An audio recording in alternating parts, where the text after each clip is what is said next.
বাইকটা আমি বিক্রি করছি। কি বাইকটা বিক্রি করে দিছো? তোমাকে যে আমি আইফোন নিয়ে আসতে বলছিলাম, তোমার হাতে তো কোনো আইফোনও নেই, তার মানে তুমি নিয়ে আসোনি। তোমার সাথে সম্পর্ক রাখবো না, তোমার সাথে ব্রেকআপ। কি বলতেছে সব? আমি কিছু না বলতে তোমার মনের কথা সবকিছু বলে দিলা। আমি বুঝেছি তুমি আমাকে ভালোবাসো না, তুমি আমার টাকা পয়সাকে ভালোবাসো।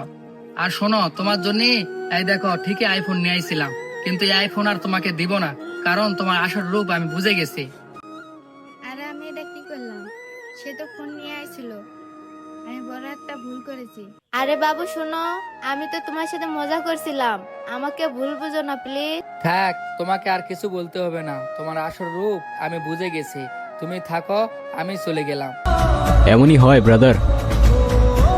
আপনি আপনার লাইফে যাদেরকে সবচেয়ে বেশি ট্রাস্ট করবেন তারাই সবার প্রথমে চাকু মারবে। খুব কাছের মানুষগুলো যখন বদলে যায় না, সহজে মেনে নেওয়া যায় না।